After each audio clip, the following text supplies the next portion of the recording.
Okay, so we're talking about the star exercise. The star is in reference of standing in a star position like this, perfectly symmetrical.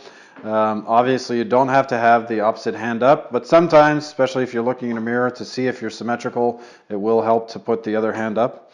The idea here is to have a bunch of resistance on one side, so you have most of your weight on the one foot.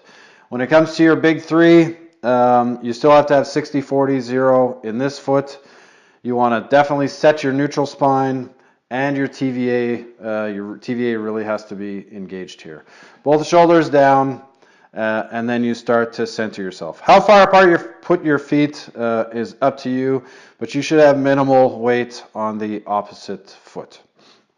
So what you do here to make yourself look symmetrical, and the two movements that you really have to get good at with this, and sort of the purpose behind this exercise, is to be able to teach yourself how to center your pelvis between your feet.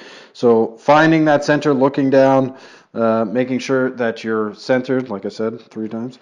Once you're centered here, bracing the ground, and then without moving your pelvis, and this is the hard part, this is the glide part for your upper body, is centering your shoulders over your hips. So don't move your pelvis, slide your shoulders from one side to the other. It's sort of that Egyptian glide movement.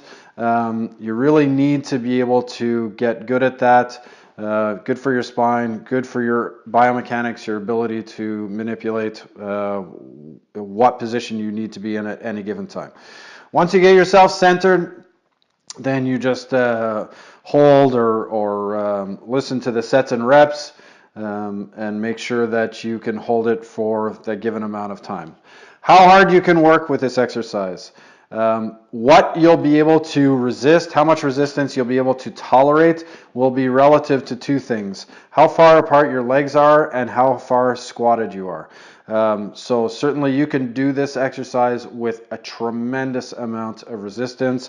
So put your legs apart, squat down, and even with a ton of resistance, you should be able to really work hard there and work on your grip strength maybe. But get yourself low. I want people, this isn't just a, I can stand there for X amount of time exercise. You should be working very, very hard to keep your pelvis centered and keep your shoulders centered over your body. And one of the things that I am a big promoter of is grip strength, which is why we use belts, not necessarily handles. So if you find the hardest part, which a lot of people do in this exercise, is the grip strength, like my philosophy is, you work the weakest link. If you're not strong enough to hold this with your hand, then you need to make your hand stronger. So whatever the weakest link is, and most of the people that work with me with this, when we do these types of drills, they complain about the hand strength at first. Fast forward a couple weeks, couple months, all of a sudden they're not complaining about hand strength anymore because it's in everything that we do. So if this is the weakest link, don't set yourself up so that you have a wrist brace or some sort of handle. Use a belt, something that you really got to hold on to, and really work hard in this exercise to get yourself nice and straight. Use a mirror to make sure that your posture is good. Okay?